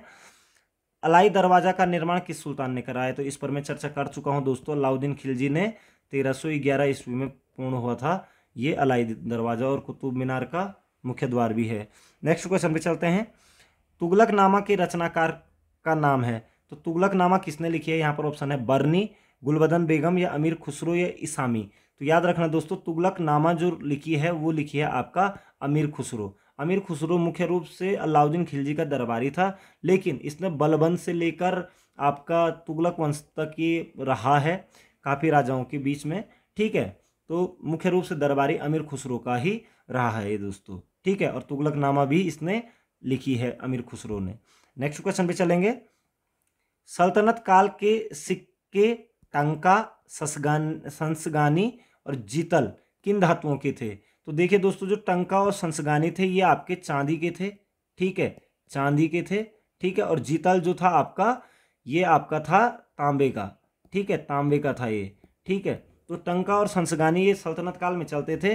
मुख्य रूप से इल्तुतमिश ने ये टंका, संसगानी और जीतल नामक सिक्के चलाए थे दोस्तों। तो इसका आंसर हो जाएगा चांदी, चांदी, तांबा। ठीक है दोस्तों, याद रखेंगे पहला ऑप्शन। ठीक है, तो टंका और संसगानी आपके चांदी के थे और जीतल आपका किसका था? तांबे का था दोस्तों, सिक्के जो थे। नेक्स्ट क्वेश्चन पे चलेंगे। अमीर ए कोही कृषि विभाग नामक एक नया विभाग किस सुल्तान द्वारा शुरू किया गया था? तो अमीर कोही या फिर इसको दीवान ए कोही के नाम से भी जाना जाता है, या ये कृषि विभाग था। क्वेश्चन में कई बार पूछ लिया जाता है कि अमीर ए कोही क्या था, तो एक कृषि विभाग था। और इस विभाग की शुरुआत किसने की थी? तो यहाँ पर ऑप्शन है अलाउद्दीन खिलजी, फिरोज तुगलक, मोहम्मद बिन तुगलक या सिकंदर लोदी। तो याद रखेंगे दोस्तों, मोहम्मद बिन तुगलक ने अमीर ए कोही या फिर कृषि विभाग की स्थापना की थी दोस्तों दिल्ली सल्तनत में। तो ये क्वेश्चन में बहुत बार पूछा जाता है।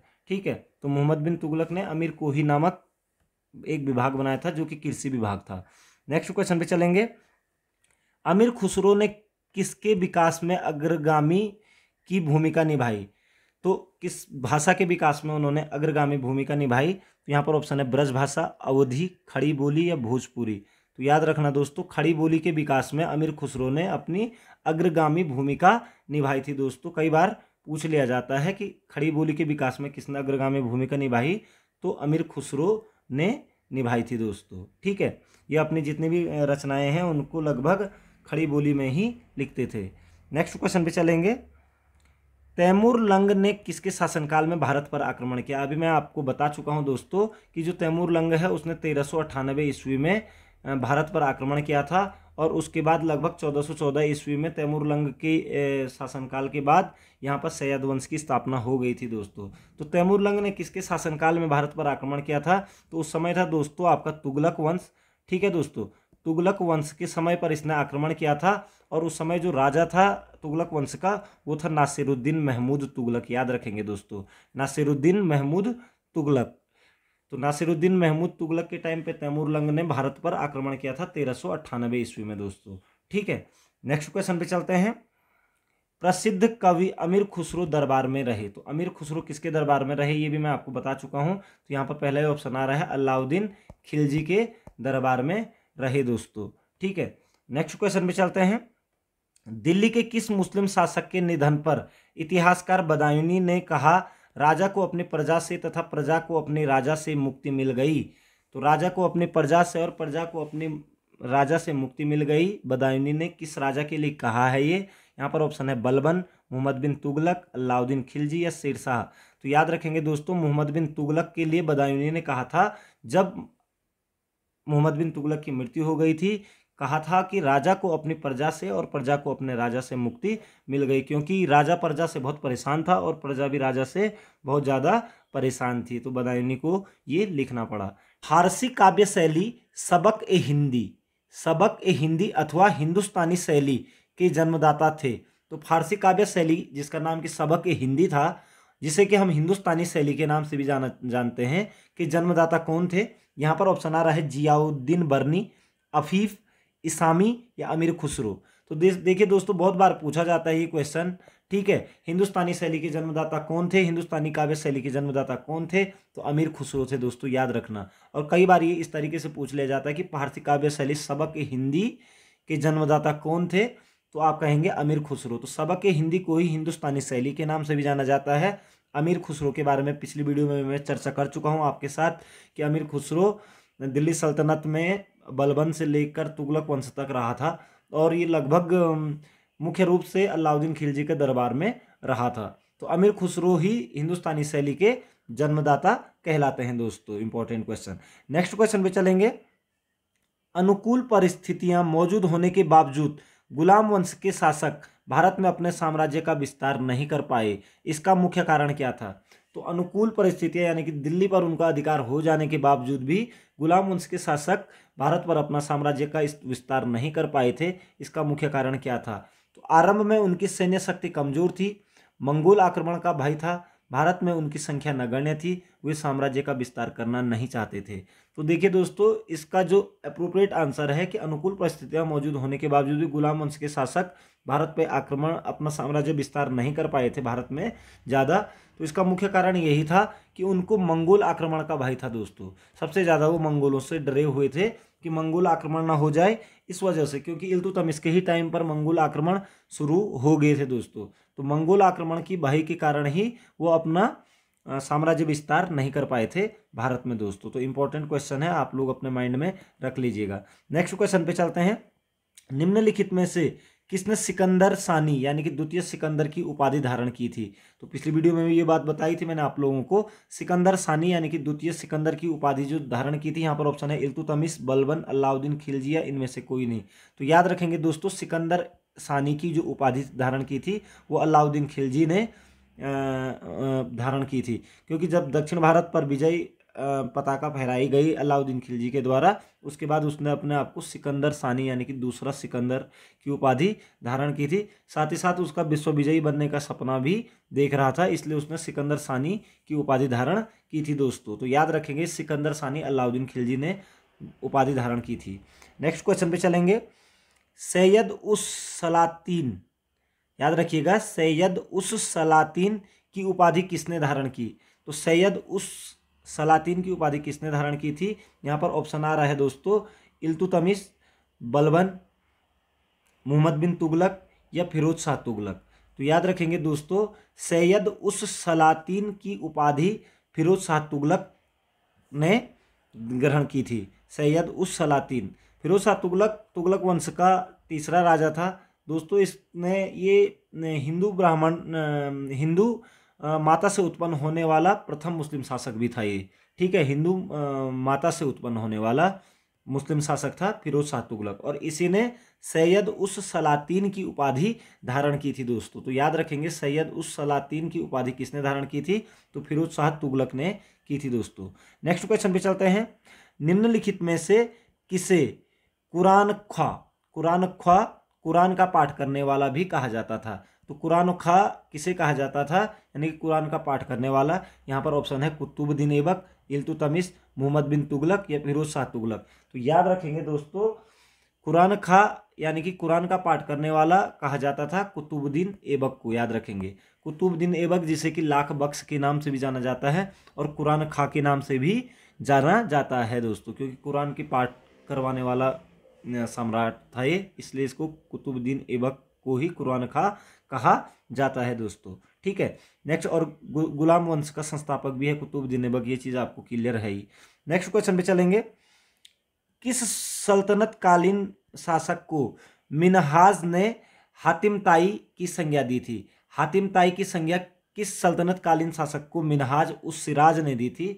ठीक है, तो यहाँ पर ऑप्शन है कुतुबुद्दीन ऐबक, बलबन, इल्तुतमिश या इनमें से कोई नहीं। तो याद रखना दोस्तों, कुतुबुद्दीन ऐबक को ही हातिम ताई की उपाधि दी थी इतिहासकार मिन्हाज उस सिराज ने, ठीक है। हातिम ताई दोस्तों जो मतलब ये कह सकते हैं कि जो गरीब लोगों का रक्षक होता है, ठीक है, उसे हातिम ताई कहा जाता है। तो कुतुबुद्दीन ऐबक को लाख बख्श यानी कि दान करने वाला कहलाता था। हातिम ताई के नाम से भी जाना जाता है कुतुबुद्दीन ऐबक, और उसको ये उपाधि दी थी आपको मिन्हाज ने, मिन्हाज उस सिराज ने दोस्तों, ठीक है। नेक्स्ट क्वेश्चन पे चलते हैं। 2.5 दिन का झोपड़ा मस्जिद अजमेर का निर्माण किसने कराया था? 2.5 दिन या 2.5 दिन का झोपड़ा भी कहा जाता है इसे। अजमेर का निर्माण किसने कराया था? यहाँ पर ऑप्शन है इल्तुतमिश, कुतुबुद्दीन ऐबक, बलबन या फिरोज तुगलक। तो याद रखेंगे दोस्तों, 2.5 दिन का जो झोपड़ा है वो अजमेर में है, ठीक है। इसका निर्माण जो कराया था वो कराया था आपका कुतुबुद्दीन ऐबक ने, याद रखेंगे। कहा जाता है कि यहाँ पर पहले विष्णु मंदिर हुआ करता था, उसे तोड़ करके यहाँ पर मस्जिद बनाई गई थी, जिससे कि 2.5 दिन का झोपड़ा, यानी कि वो मस्जिद तैयार होने में 2.5 दिन लगे थे। ठीक है, तो 2.5 दिन का झोपड़ा कुतुबुद्दीन ऐबक के द्वारा इसका निर्माण कराया गया था दोस्तों। नेक्स्ट क्वेश्चन पे चलेंगे। निम्नलिखित में से कौन अपने को ईश्वर का अभिशाप कहता था? तो ईश्वर का अभिशाप अपने आप को कौन कहता था? यहाँ पर ऑप्शन है चंगेज खां, तैमूरलंग, नादिर शाह या इनमें से कोई नहीं। ठीक है, तो ईश्वर का अभिशाप कहता था अपने आप को चंगेज खान। ठीक है दोस्तों, चंगेज खान अपने आप को क्या कहता था? ईश्वर का अभिशाप, क्योंकि इसका काम ही इस तरीके का था कि निर्ममता के साथ हत्या करता था ये लोगों की, शासकों की, और लूट खोरी मचाना, मंदिरों का लूटना, इस तरीके के इसके काम थे। ईश्वर का अभिशाप अपने आप को कहता था चंगेज खान दोस्तों, याद रखिएगा। ठीक है, नेक्स्ट क्वेश्चन पे चलेंगे। दिल्ली सल्तनत का पहला सुल्तान कौन था जिसने दोआब के आर्थिक महत्व को समझा? दोआब यानी कि दो नदियों के बीच की भूमि के आर्थिक महत्व को किसने समझा? यहाँ पर ऑप्शन है कुतुबुद्दीन ऐबक, इल्तुतमिश, अलाउद्दीन खिलजी या मोहम्मद बिन तुगलक। कई बार लोग मोहम्मद बिन तुगलक पर क्लिक कर देते हैं। एक्चुअली मोहम्मद बिन तुगलक ने दोआब में कर वृद्धि कर दी थी दोस्तों, लेकिन दोआब के आर्थिक महत्व को सबसे पहले किस शासक ने समझा था? तो वो समझा था आपका इल्तुतमिश ने दोस्तों, याद रखेंगे। इल्तुतमिश ने दोआब के आर्थिक महत्व को समझा था कि वहाँ पर उपजाऊ भूमि होती है, उस उपजाऊ भूमि के द्वारा आर्थिक स्थिति को सुधारा जा सकता है। तो इल्तुतमिश ने दोआब के आर्थिक महत्व को सबसे पहले समझा था दोस्तों। ठीक है, नेक्स्ट क्वेश्चन पे चलेंगे। दिल्ली की राजगद्दी पर अफगान शासकों के शासन का निम्नलिखित में से कौन सा एक सही कालानुक्रम है? ठीक है, तो अफगान बेसिकली जो दोस्तों जो लोदी वंश है उसमें यहाँ पर अफगान शासक थे, और उनका जो सही शासनकाल था, सबसे पहले आपका बहलोल लोदी आए, बहलोल, उसके बाद आपका सिकंदर लोदी आया दोस्तों, सिकंदर। ठीक है, और उसके बाद आपका इब्राहिम आया। ठीक है, इब्राहिम लोदी। ठीक है, तो ये क्रम आपको जहाँ पर भी मिले इस तरीके से आप याद कर सकते हो। सैयद वंश आपका जो कि चला था आपका 1451 ईस्वी से 1526 ईस्वी तक, 1451 ईस्वी से 1526 ईस्वी तक चला था दोस्तों। ठीक है, तो सबसे पहले आपका बहलोल लोदी आया था। ठीक है, उसके बाद सिकंदर लोदी आया था और इब्राहिम लोदी आया, यानी कि ऑप्शन नंबर सी इसका क्या हो जाएगा? एग्जैक्ट सही हो जाएगा दोस्तों। ठीक है, नेक्स्ट क्वेश्चन पे चलेंगे। दिल्ली सल्तनत के तुगलक राजवंश का अंतिम शासक कौन था? ठीक है, आपको पता होना चाहिए दोस्तों, जो तुगलक वंश है वो खिलजी वंश के बाद दिल्ली सल्तनत का तीसरा वंश था। ठीक है, और उसके बाद ये कह सकते हैं हम कि 1320 ईस्वी से 1414 ईस्वी तक इसने दिल्ली सल्तनत पर राज किया था तुगलक वंश ने। ठीक है, जो इसका संस्थापक था वो गयासुद्दीन तुगलक था, जबकि इसका यहाँ पर पूछा जा रहा है कि अंतिम शासक कौन है। ठीक है, गयासुद्दीन तो इसका प्रथम शासक सुल्तान था, गयासुद्दीन तुगलक, गयासुद्दीन तुगलक। ठीक है, गयासुद्दीन तुगलक इसका प्रथम शासक था, जबकि इसका जो अंतिम शासक था यहाँ पर ऑप्शन है फिरोज शाह तुगलक, गयासुद्दीन तुगलक, नसीरुद्दीन महमूद या नसरत शाह। तो याद रखेंगे नसीरुद्दीन महमूद। नसीरुद्दीन महमूद तुगलक वंश का अंतिम राजा था। इसके ही शासनकाल में 1398 ईस्वी में दोस्तों तैमूरलंग ने भारत पर आक्रमण किया था, और उसके बाद यहाँ पर सैयद वंश प्रारंभ हो गया था दोस्तों, सैयद वंश। ठीक है, तो दिल्ली सल्तनत में के तुगलक राजवंश का अंतिम शासक कौन था? नसीरुद्दीन महमूद दोस्तों, और इसी नसीरुद्दीन महमूद के टाइम पे तैमूरलंग ने आक्रमण किया था दोस्तों। ठीक है, नेक्स्ट क्वेश्चन पे चलते हैं। चंगेज खां के अधीन मंगोलों ने किसके शासनकाल में भारत पर आक्रमण किया था? ठीक है, तो चंगेज खां के अधीन मंगोलों ने किसके शासनकाल में भारत पर आक्रमण किया? यहाँ पर ऑप्शन है बलबन, फिरोज तुगलक, इल्तुतमिश, मोहम्मद बिन तुगलक। तो याद रखिएगा दोस्तों, जो इल्तुतमिश था, इल्तुतमिश के टाइम पर ही सबसे पहले मंगोलों ने आक्रमण किया था दोस्तों यहाँ पर। ठीक है, और सबसे ज़्यादा आक्रमण मंगोलों के हुए थे अलाउद्दीन खिलजी के टाइम पे। तो मंगोलों के ने सबसे पहले आक्रमण इल्तुतमिश यानी कि जब गुलाम वंश चल रहा था उसके टाइम पर सबसे पहली बार आक्रमण किया था। ठीक है, नेक्स्ट क्वेश्चन पे चलेंगे। सल्तनत काल में फयाजिल का अर्थ था। फयाजिल। तो फयाजिल का क्या अर्थ था दोस्तों? यहाँ पर ऑप्शन है अभिजात वर्ग को दिया जाने वाला अतिरिक्त भुगतान, वेतन के बदले में निर्धारित मालगुजारी, इक्तादारों द्वारा सरकारी खजाने में जमा की जाने वाली अधिशेष राशि और कृषकों से की जाने वाली गैरकानूनी जबरी वसूली। तो फयाजिल जो था दोस्तों इक्ता प्रथा थी, यहाँ पर इल्तुतमिश द्वारा शुरू की गई थी। ठीक है, तो इक्ता प्रथा द्वारा जो सरकारी खजाने में जमा की जाने वाली अधिशेष राशि जो होती थी उसे ही फयाजिल कहा जाता था दोस्तों। ठीक है, अवशेष जो राशि जो बच जाती थी, आजकल भी जैसे बचता है तो उसे भी कूस में जमा करना पड़ता है, वैसे ही जो इक्तादारों द्वारा सरकारी खजाने में जमा की जाने वाली अधिशेष राशि को क्या कहा जाता था? फयाजिल कहा जाता था दिल्ली सल्तनत के टाइम पर दोस्तों। नेक्स्ट क्वेश्चन पे चलते हैं। दिल्ली का सुल्तान जो भारत में नहरों के सबसे बड़े जाल का निर्माण करने के लिए प्रसिद्ध है वह था।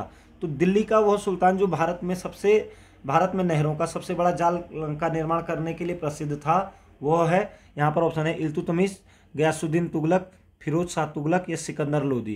तो याद रखेंगे दोस्तों, भारत में सबसे ज़्यादा नहरों का जाल जो निर्माण करा था वो फिरोज शाह तुगलक ने किया था दोस्तों, याद रखेंगे फिरोज शाह तुगलक। और ज़्यादातर जो ये जाल बिछाया था ये लाहौर और पाकिस्तान वाले क्षेत्र में ज़्यादा बिछाया था दोस्तों। ठीक है, तो उस समय क्योंकि ये पूरा प्रांत एक ही था। ठीक है, तो नहरों का सबसे बड़ा जाल बिछाने का निर्माण करने के लिए प्रसिद्ध है तो वो फिरोज शाह तुगलक है दोस्तों। ठीक है, जबकि अगर ये क्वेश्चन आ गया कि सबसे पहली बार दिल्ली सल्तनत में नहरों का निर्माण किसने किया था, तो वो गयासुद्दीन तुगलक ने किया था। लेकिन सबसे बड़ा जाल किसने बिछाया था? वो बिछाया था आपका फिरोज शाह तुगलक ने दोस्तों। ठीक है, तो याद रखेंगे आप लोग। नेक्स्ट क्वेश्चन पे चलते हैं। अपनी शक्ति को समेकित करने के बाद बलबन ने भव्य उपाधि धारण की। ठीक है, तो बलबन ने अपनी जब शक्ति समेकित कर ली थी, यानी कि जब चहलगामी को उसने ध्वस्त कर दिया था, ठीक है, तो उसके बाद उसने किस चीज़ की उपाधि धारण की थी? तो यहाँ पर ऑप्शन है तूतीय हिंद, केसर हिंद, जिल ए इलाही, दीन ए इलाही। तो याद रखिए दोस्तों, जो उपाधि उसने धारण की थी जिल ए इलाही की उपाधि धारण की थी। तो जिल ए इलाही का मतलब जो होता है वो ये होता है कि भगवान द्वारा भेजा गया शासक। ठीक है, तो जिल ए इलाही की उपाधि धारण की थी बलबन ने जब अपनी शक्ति को समेकित कर दिया था उसने, जिल ए इलाही, याद रखेंगे। तो जिल ए इलाही के नाम से किसे जाना जाता है? तो बलबन को जाना जाता है दोस्तों। ठीक है, नेक्स्ट क्वेश्चन पे चलेंगे। इल्तुतमिश द्वारा बनाया गया अतारकीन का दरवाजा, अतारकीन का दरवाजा जो कि अकबर के बुलंद दरवाजे का प्रेरणा स्रोत बना, यानी कि जो अकबर ने बुलंद दरवाजा बनाया था वो अतारकीन के दरवाजे से ही उसने प्रेरणा ली थी। ठीक है, और अतारकीन का दरवाजा किसने बनाया था? इल्तुतमिश के द्वारा बनाया गया था दोस्तों। तो अतारकीन का दरवाजा कहाँ स्थित है? ये क्वेश्चन सिंपल सा है कि अतारकीन का दरवाजा कहाँ स्थित है जिससे कि प्रेरणा लेकर के अकबर ने भी बुलंद दरवाजा बनाया था। ठीक है, तो अतारकीन का दरवाजा दोस्तों यहाँ पर ऑप्शन है दिल्ली में, अजमेर में, लाहौर में, नागौर, जोधपुर में। तो याद रखिएगा दोस्तों, जो अतारकीन का दरवाजा है वो नागौर, जोधपुर, राजस्थान में पड़ता है।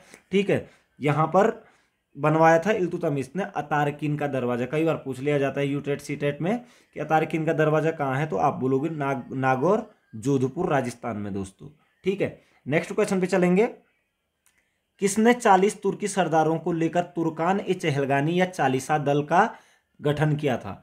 ठीक है, तो तुर्कान ए चहलगानी चालीसा दल का निर्माण किसने किया था? यहाँ पर ऑप्शन है ऐबक ने, इल्तुतमिश ने, बलबन ने या रजिया ने। तो याद रखेंगे दोस्तों, इल्तुतमिश ने तुर्कान ए चहलगानी यानी कि 40 तुर्क सरदारों का एक क्या बनाया था, दल बनाया था, जिसमें कि राज्य से रिलेटेड जो भी काम होते थे तो इन 40 लोगों की सहमति के द्वारा ही वो कार्य किया जाता था। तो इल्तुतमिश राजा की सहायता करने के लिए भी ये लोग होते थे। ठीक है ना, तो इल्तुतमिश ने चालीसा यानी कि तुर्कान ए चहलगानी का गठन किया था। जबकि बाद में जब बलबन आता है तो बलबन तुर्कान ए चहलगानी यानी कि चालीसा का क्या कर देता है, पूर्णतः सफाया कर देता है, यानी कि खत्म कर देता है उसे। ठीक है, तो निर्माण गठन किसने किया था? इल्तुतमिश ने किया था, याद रखिएगा, बहुत बार पूछा जाता है ये क्वेश्चन भी। नेक्स्ट क्वेश्चन पे चलेंगे। निम्नलिखित में से किसने चहलगानी चालीसा दल का पूर्णतः सफाया कर दिया था? तो गठन किया था इल्तुतमिश ने और सफाया किसने कर दिया था दोस्तों? तो ये बलबन ने कर दिया था। ये क्वेश्चन में बहुत बार पूछा जाता है दोस्तों। ठीक है, नेक्स्ट क्वेश्चन पे चलते हैं। किसने राज दरबार में सिजदा, घुटनों पर बैठकर शीश नवाना एवं पाबूस यानी कि पाँव को चूमना, की परिपाटी चलाई थी। तो सिजदा और पाबूस की जो परिपाटी जो चलाई थी वो किसने चलाई थी? यहाँ पर ऑप्शन है इल्तुतमिश, बलबन, अलाउद्दीन खिलजी या महमूद बिन तुगलक। तो याद रखेंगे दोस्तों, बलबन ही ऐसा राजा था जिसने सिजदा और पाबूस की नीति अपनाई थी। सिजदा का मतलब होता है कि घुटनों पर बैठकर शीश नवाना, और पाबूस का मतलब होता है पाँव को चूम करके शीश नवाना। ठीक है, तो ये होता है सिजदा और पाबूस बलबन की क्या थी कि राज दरबार की परिपाटी थी दोस्तों। नेक्स्ट क्वेश्चन पे चलेंगे। बलबन ने अपने को कुलीन साबित करने के लिए शाहनामा में वर्णित किस प्रसिद्ध तुर्की योद्धा का वंशज होने का दावा किया? तो शाहनामा आपको पता है फिरदौसी ने लिखी है दोस्तों, याद रखेंगे फिरदौसी। ठीक है, फिरदौसी याद रखेंगे। शाहनामा किसने लिखी है? फिरदौसी ने लिखी है। ठीक है, और फिरदौसी में वर्णित तुर्की योद्धा का वंशज माना बलबन ने अपने आप को। तो कौन सा तुर्की योद्धा था वो? अफरसियाब, अमीर हमजा, तैमूर या इनमें से कोई नहीं। तो याद रखेंगे दोस्तों, जो तुर्की महान योद्धा था अफरसियाब, अफरसियाब जिसका वर्णन की फिरदौसी ने शाहनामा में भी किया है। ठीक है, उसका वंशज होने का दावा किया था बलबन ने जब अपने आप को कुलीन साबित करने के लिए। ठीक है, तो अफरसियाब का वंशज बताया था बलबन ने खुद को। नेक्स्ट क्वेश्चन पे चलते हैं दोस्तों। नेक्स्ट, अलाउद्दीन खिलजी का मूल नाम था। अलाउद्दीन खिलजी का मूल नाम क्या था? अबू रेहान, इमामुद्दीन रहमान, अली गुरसास्प, और अगला है दोस्तों इनमें से कोई नहीं। तो याद रखना, अलाउद्दीन खिलजी का जो मूल नाम था वो था अली गुरसास्प। याद रखेंगे, अली गुरसास्प उसका मूल नाम था अलाउद्दीन खिलजी का। ठीक है, नेक्स्ट क्वेश्चन पे चलेंगे। अलाउद्दीन खिलजी के सेनापतियों के नेतृत्व में गुजरात विजय अभियान के क्रम में खंपात से किसे खरीदा गया, जिसने बाद में दक्षिण भारत की विजय का नेतृत्व किया?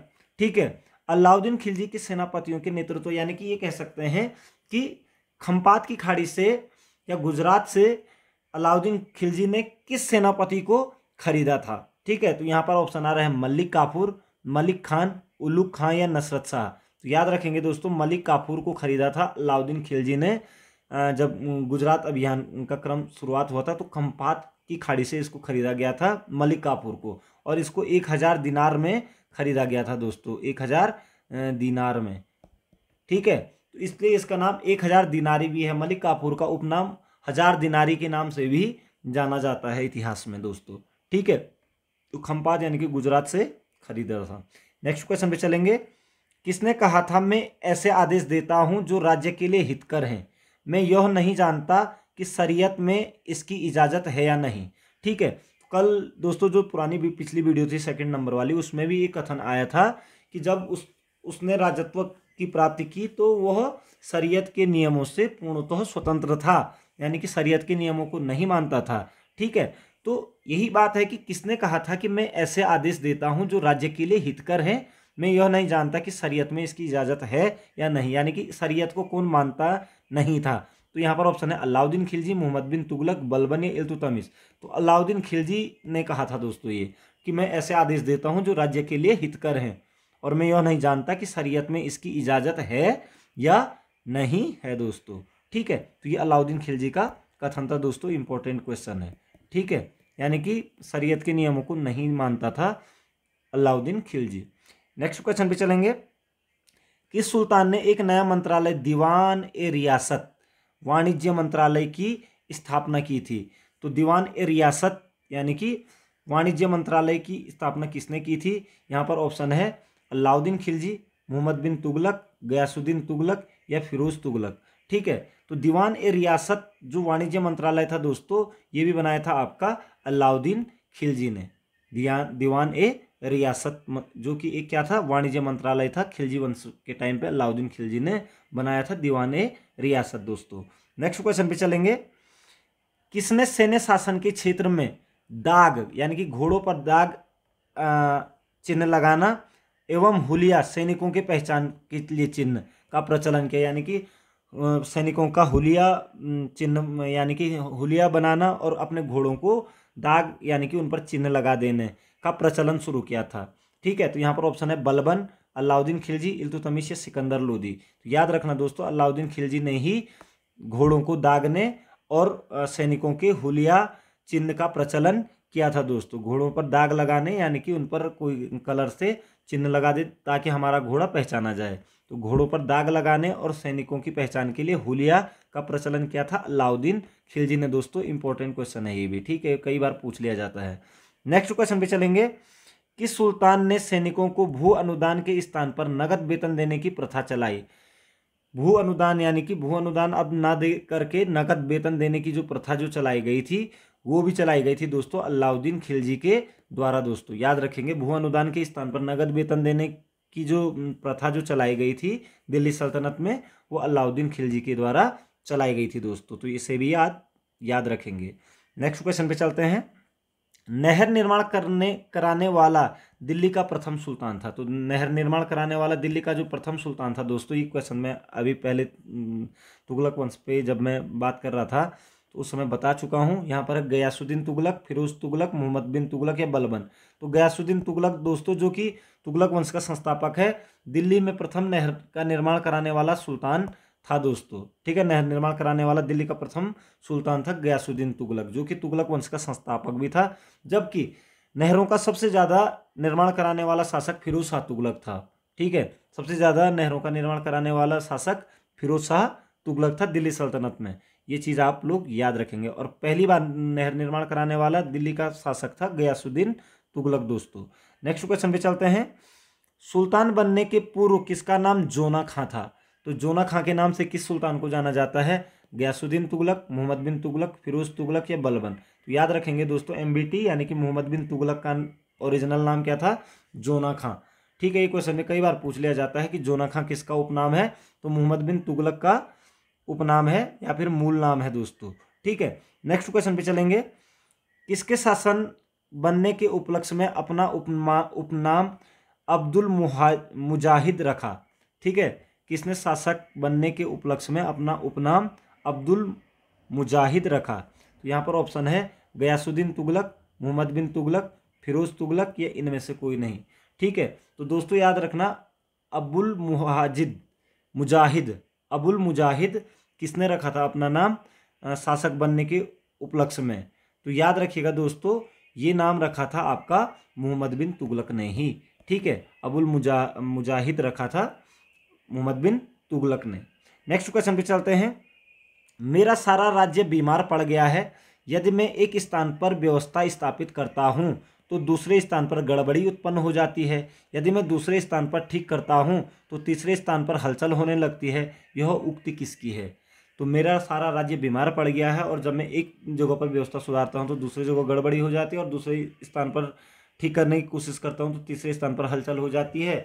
तो ये कथन जो दिया था दोस्तों, ये उक्ति थी आपका जो विरोधाभासों का मिश्रण है, जिनको इतिहासकार विरोधाभासों का मिश्रण पागल बादशाह, सन की बादशाह के नाम से भी जानते हैं, और उनका नाम है मोहम्मद बिन तुगलक दोस्तों, ठीक है। क्योंकि राजा को प्रजा से और प्रजा को राजा से मुक्ति मिल गई थी राजा सम्राट की मृत्यु के पश्चात, ठीक है। तो मोहम्मद बिन तुगलक की ही उक्ति थी, क्योंकि प्रजा बहुत परेशान रहती थी राजा से और राजा भी बहुत परेशान हो गया था अपनी प्रजा के साथ, ठीक है। तो ये उक्ति मोहम्मद बिन तुगलक की थी दोस्तों। तो आशा करता हूं दोस्तों कि आपको वीडियो जरूर पसंद आया होगा, और इस वीडियो में जितने भी क्वेश्चन हैं दोस्तों, सारे के सारे इंपॉर्टेंट क्वेश्चन हैं। इन चीज़ों को आप लोगों को थोड़ा ध्यान में देना है। अगर आपने पिछली वीडियोस नहीं देखी हैं दोस्तों, तो उन वीडियोस को भी आप लोग जरूर देखिएगा और उन क्वेश्चनों को अपने पास स्टोर करके रखिएगा। आपको जरूर परीक्षाओं में फ़ायदा होगा। मिलते हैं नेक्स्ट वीडियो में। आपका उज्जवल भविष्य की कामना करते हुए जय हिंद, जय भारत, जय उत्तराखंड।